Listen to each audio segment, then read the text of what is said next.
നമസ്കാരം. ശബരിമലയിലെ സ്വർണ്ണക്കൊള്ളയുമായി ബന്ധപ്പെട്ട് ഇപ്പോൾ നടക്കുന്ന അന്വേഷണത്തിൽ ശബരിമലയിലെ തന്ത്രി കണ്ഠരര് രാജീവര് കൂടുതൽ കുരുക്കുകളിലേക്ക് പോവുകയാണ്.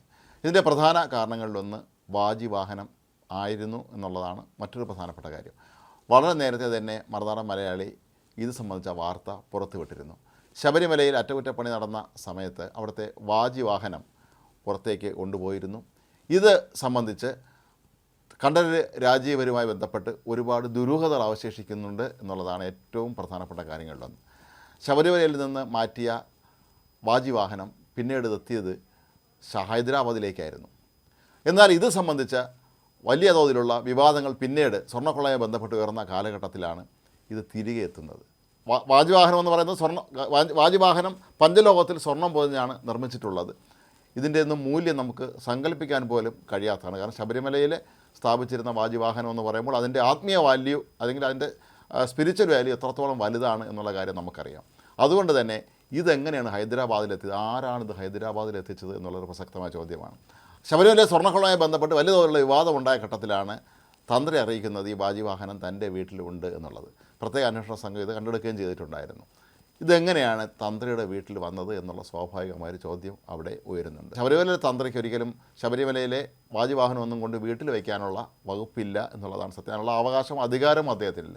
പിന്നെ എങ്ങനെയാണ് ഇത് ഹൈദരാബാദിലായിരുന്ന ഈ വാജിവാഹനം തന്ത്രിയുടെ വീട്ടിലെത്തിയത് എന്നുള്ള ചോദ്യത്തിന് അദ്ദേഹത്തിന് ഇപ്പോഴും കൃത്യമായ മറുപടി നൽകാൻ കഴിഞ്ഞിട്ടില്ല. ഇത് തന്ത്രിക്ക് വലിയ തോതിലുള്ളൊരു കുരുക്കായി മാറും എന്നുള്ളത് ഉറപ്പാണ്. തന്ത്രിയുടെ പേര് ഇപ്പോൾ രണ്ടാമത് കേസിലും അദ്ദേഹത്തെ പ്രതി ചേർത്തിട്ടുണ്ട് എന്നുള്ളത് കൊണ്ട് തന്നെ കൂടുതൽ കുരുക്കുകളിലേക്ക് തന്ത്രി എന്നെത്തുമ്പോൾ വാജിവാഹനം ആദ്യം കാണാതായതും പിന്നീട് തന്ത്രിയുടെ വീട്ടിലുണ്ടെന്ന് അദ്ദേഹം തന്നെ അറിയിച്ചതുമൊക്കെ തന്നെ അതീവ ദുരൂഹമായിട്ടാണ് അന്വേഷണ സംഘം കരുതുന്നത്. തന്ത്രി വിശദമായ ചോദ്യം ചെയ്യുന്നതിലൂടെ ഒരുപക്ഷെ ഇത് സംബന്ധിച്ച കൂടുതൽ വിശദവിവരങ്ങൾ അറിയാൻ കഴിയും എന്ന് തന്നെയാണ് പ്രത്യേക അന്വേഷണ സംഘം കരുതുന്നത്. സ്വർണ്ണക്കൊള്ള നടന്ന സമയത്താണ് വാജിവാഹനവും കാണാനില്ല എന്നുള്ള വാർത്ത പുറത്തു വന്നത്. അതിന് പിന്നാലെയാണ് തന്ത്രി ഇത് തൻ്റെ വീട്ടിലിരിപ്പുണ്ട് എന്നുള്ള വിവരം അറിയിച്ചത്.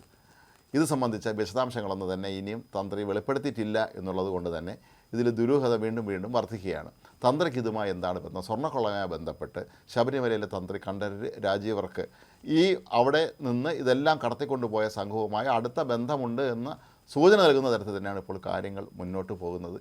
ഇത് ഏവരെയും ഞെട്ടിപ്പിക്കുന്ന ഒരു വസ്തുതയാണ് എങ്കിൽ പോലും ശബരിമലയിലെ ഏറ്റവും അമൂല്യമായ വസ്തുക്കൾ അതിൻ്റെ വില നമുക്ക് നിശ്ചയിക്കാൻ പോലും കഴിയാത്തതാണ്. ആ വസ്തുക്കളുടെ സ്വർണ്ണമോ വെള്ളിയോ എന്നുള്ള ചെമ്പോ എന്നുള്ളതല്ല അതിൻ്റെ വില. പക്ഷേ അതിൻ്റെ ആത്മീയ വാല്യൂ നേരത്തെ പറഞ്ഞതുപോലെ അത്രയും വലിയ ശക്തമായ തോതിലുള്ളതായതുകൊണ്ട് തന്നെ ഇതൊക്കെ പുറം ലോകത്തെത്തിപ്പെട്ട അതായത് പുരാവസ്തുക്കളും മറ്റും വിദേശത്തേക്ക് കടത്തി കോടികൾ സമ്പാദിക്കുന്ന മാഫിയ സംഘങ്ങളാണോ ഇതിൻ്റെ പിന്നിൽ പ്രവർത്തിക്കുന്ന സംശയം ബലപ്പെട്ടിരിക്കുന്ന സാഹചര്യത്തിൽ ഉണ്ണികൃഷ്ണൻ പോറ്റി എന്ന ഭൂലോക തട്ടിപ്പുകാരൻ അവരുമായി ഒരുപക്ഷെ ബന്ധപ്പെട്ടിരിക്കാം. അയാൾക്ക് ഇവിടെ എത്തിയപ്പോൾ ഇതിൻ്റെ വിൽപ്പന സാധ്യത ശബരിമലയിലെ ഏതെല്ലാം സാധനങ്ങളെടുത്ത് വിൽക്കാം എന്നതിനെക്കുറിച്ച് വ്യക്തമായ ധാരണ അയാൾക്ക് ഉണ്ടായിരുന്നിരിക്കാം. അങ്ങനെ ഉന്നതങ്ങളിൽ ഒരുപാട് പിടിപാടുള്ള CPM-ലും അതുപോലെ നമ്മുടെ നാട്ടിലെ ഉന്നത രാഷ്ട്രീയ നേതാക്കളുമായൊക്കെ തന്നെ വളരെ അടുത്ത ബന്ധം പുലർത്തുന്ന കർണാടകത്തിലും തമിഴ്നാട്ടിലേക്കുള്ള വലിയ ധനികരായ ആളുകളുമായൊക്കെ അടുത്ത ബന്ധമുള്ള ഉണ്ണികൃഷ്ണൻ പോറ്റിയെ സംബന്ധിച്ചിടത്തോളം ഇതൊക്കെ ഇവിടുന്ന് കടത്തിക്കൊണ്ടുപോയി കച്ചവടം നടത്തി കൂട്ടുകച്ചവടം നടത്തി പണം ഉണ്ടാക്കാനുള്ള ഒരു മാർഗ്ഗമായി അല്ലെങ്കിൽ അതിനുള്ള ഏറ്റവും നല്ലൊരു ഉപാധിയായി ശബരിമലയെ അയാൾ കണ്ടിരുന്നുവെന്നും അതിൽ തന്ത്രി ഉൾപ്പെടെയുള്ള അല്ലെങ്കിൽ ശബരിമല ദേവസ്വം ബോർഡ് അംഗങ്ങൾ ഉൾപ്പെടെയുള്ള ദേവസ്വം ഭാരവാഹികൾ ഉൾപ്പെടെയുള്ളവരും ഉന്നത ഉദ്യോഗസ്ഥരും ഒക്കെ തന്നെ ചെന്ന് പെട്ടു എന്ന് തന്നെയാണ് ഇപ്പോൾ അന്വേഷണ സംഘം കരുതുന്നത്. വാജിവാഹനം തൻ്റെ വീട്ടിലുണ്ടെന്നുള്ള കാര്യം നേരത്തെ തന്ത്രി എന്തുകൊണ്ട് മറച്ചു വെച്ചു എന്നുള്ളത് സ്വാഭാവികമായി ഇവിടെ ഉയരുന്ന മറ്റൊരു ചോദ്യമാണ്. മറുനാട്ടിലെ വാർത്ത വന്നതിന് ശേഷമാണ് ഈ തരത്തിൽ ഇത് തൻ്റെ കൈവശമുണ്ടെന്നൊക്കെ തന്ത്രിയും അന്ന് വെളിപ്പെടുത്തിയത്. ഏതായാലും ശബരിമല ആസ്ഥാനമാക്കി വലിയ തോതിലുള്ള ഒരു മാഫിയ സംഘം പ്രവർത്തിച്ചിരുന്നു എന്ന് തന്നെയാണ് നമുക്ക് മനസ്സിലാക്കാൻ കഴിയുന്നത്. ഉണ്ണികൃഷ്ണൻ പോറ്റിയുടെ നേതൃത്വത്തിലാണ് അവിടെ കാര്യങ്ങൾ ഈ തട്ടിപ്പ് മുഴുവൻ നടന്നിരുന്നത് എങ്കിലും അതിന് തന്ത്രിയുടെ അനുഗ്രാശിസുകൾ ഉണ്ടായിരുന്നു അല്ലെങ്കിൽ മൗനാനുവാദം ഉണ്ടായിരുന്നു എന്നുള്ള കാര്യം ഇപ്പോൾ ഏതാണ്ട് ഉറപ്പാവുകയാണ്. കാരണം ശബരിമല എന്ന് പറയുന്നത് ലോകം അറിയപ്പെടുന്ന ഒരു ക്ഷേത്രമാണ്.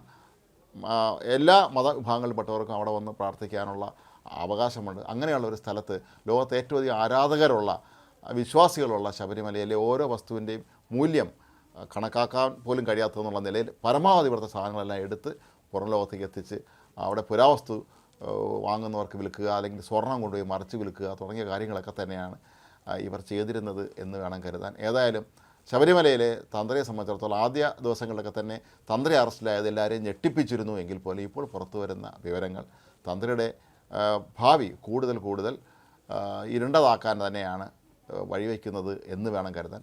കാരണം ഇവരെല്ലാവരും ഉൾപ്പെട്ട ഒരു സംഘമായിരുന്നു ഇതിൻ്റെ പിന്നിലെന്ന് ഈ വാജിവാഹനത്തിൻ്റെ കാര്യത്തിൽ നിന്ന് നമുക്ക് മനസ്സിലാക്കാൻ കഴിയും. ശബരിമലയിലെ വാജിവാഹനത്തെ കാണാനില്ല എന്നുള്ള കാര്യം പോലും തന്ത്രി മറച്ചു വെച്ചിരുന്നു എന്നുള്ള കാര്യമൊക്കെ തന്നെ ഇപ്പോൾ പുറത്തു വരുമ്പോൾ അത് ഏവരെയും ഞെട്ടിപ്പിക്കുന്നതാണ്. വാജിവാഹനം കടത്തിക്കൊണ്ട് പോയത് വലിയ വാർത്തയായ സാഹചര്യത്തിലായിരിക്കാം അത് കൂടുതൽ തനിക്ക് പ്രശ്നമാകുമെന്ന് ഭയന്ന് തന്ത്രി ഒരുപക്ഷെ ഇക്കാര്യം പരസ്യമായി പുറത്തുവിട്ടത്. അതുവരെ അദ്ദേഹം എന്തുകൊണ്ട് ഇത് മറച്ചു വെച്ചു എന്നുള്ള കാര്യത്തിനും തന്ത്രി മറുപടി നൽകേണ്ടി വരും.